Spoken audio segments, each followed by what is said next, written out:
Hello friends, मैं हूं दिव्यांश और आज हम ऐसे विज्ञान के एक्सपेरिमेंट की बात करने वाले हैं जो इंसान की क्रूरता और हैरानियत को दर्शाता है। कई बार आपने इंटरनेट पे रशियन स्लीप एक्सपेरिमेंट के नाम से वीडियो देखी होगी या इंटरनेट पर कहीं पे पढ़ा होगा, लेकिन क्या ये सच में विज्ञान की क्रूर सच्चाई है? इस वीडियो में आप यही जानेंगे और मैं आपको रशियन स्लीप एक्सपेरिमेंट के कुछ ऐसे फैक्ट्स बताऊंगा जो आपके होश उड़ा देंगे। अगर आप कमजोर दिल के हैं तो मत देखना, वरना देखते रहिए पूरी वीडियो, और अगर वीडियो अच्छी लगती है तो वीडियो को शेयर भी करें।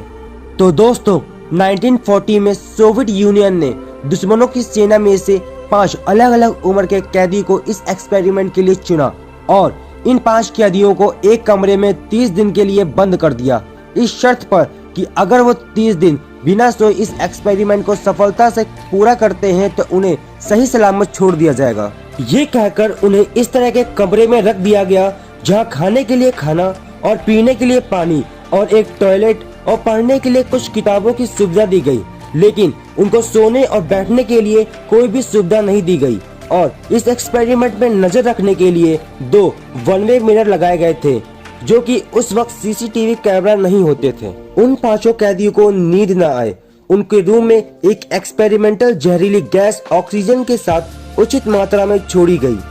ये गैस एक केमिकल स्टिमुलेंट की थी, जैसे कोकेन या एम्फेरीन, जो उन्हें जगाए रखे।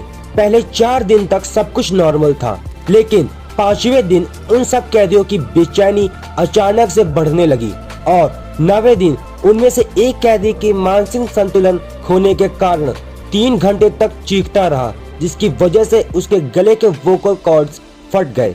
इस गैस का असर अब सभी कैदियों पे होने लगा था, जिस वजह से वो सारे कैदी अजीब तरह से बड़बड़ाने लगते हैं।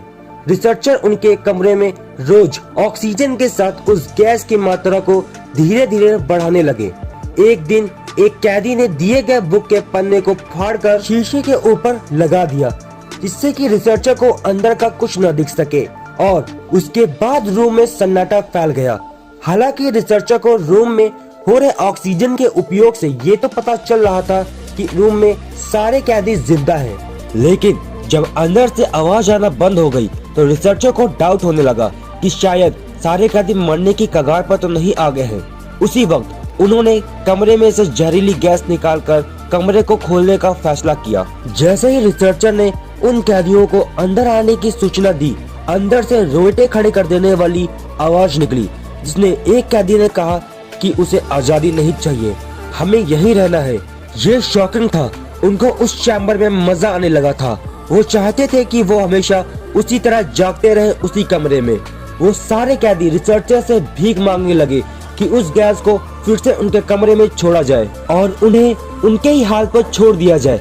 सारे रिसर्चर सोच में पड़ गए कि आखिर में इन कैदियों को हो क्या गया है, लेकिन फिर भी उनकी बातों को अनसुना करते हुए जैसे ही रिसर्चर उस कमरे में दाखिल हुए, उन्होंने पाया कि सारा खाना जैसे का तैसा पड़ा हुआ है, जमीन खून से रंगी हुई है और जमीन में कैदियों के कटे हुए अंग पड़े हुए हैं ताकि वो उन्हें बाद में खा सके। कुछ कैदी अपने ही मांस को नोच नोच कर खा रहे थे।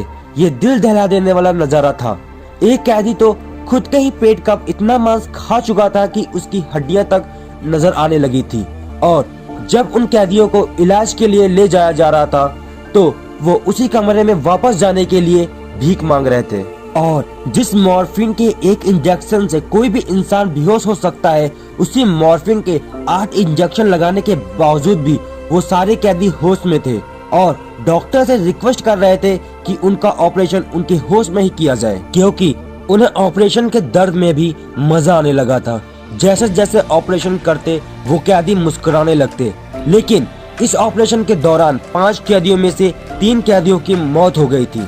लेकिन दोस्तों, इस रिसर्च को यही नहीं रोका गया, बल्कि सोवियत यूनियन के कमांडिंग ऑफिसर ने इस एक्सपेरिमेंट को कंटिन्यू रखने की ऑर्डर दे दिया था, क्योंकि वो देखना चाहते थे कि बचे हुए कैदियों को अगर फिर से उस गैस के साथ रखा जाए तो क्या होगा।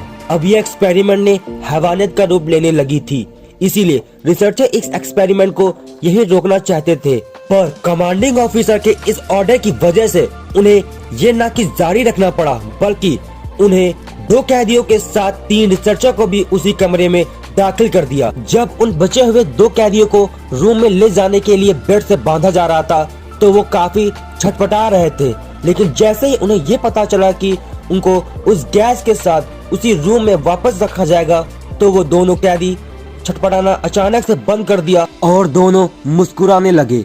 ये देखकर 3 रिसर्चर में से एक रिसर्चर घबरा गया और इन अजीबोगरीब कैदियों के साथ इस डर में उसने कमांडिंग ऑफिसर को ही गोली मार दी। और डरते हुए उन रिसर्चर में से एक रिसर्चर ने कैदी से पूछा, तुम आखिर हो कौन? और जो जवाब उस कैदी ने दिया वो काफी भयानक और हैवानियत से भरा हुआ था। उसने हंसते हुए कहा कि मैं तुम्हारे अंदर की एक परछाई हूँ जिसे तुम कभी बाहर नहीं आने देते। मैं वो हूँ जिसे देखकर तुम्हें रात में डर लगता है। मैं तुम्हारे अंदर की वो बुराई हूँ जिसे तुम हमेशा दबाए रखते हो।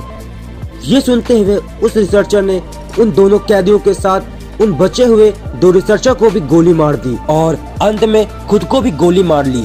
उसने एक्सपेरिमेंट के रहस्य को वहीं पे दफना दिया और कहा जाता है कि उस खौफनाक एक्सपेरिमेंट के बाद इस तरह का एक्सपेरिमेंट किसी इंसान के साथ नहीं किया गया।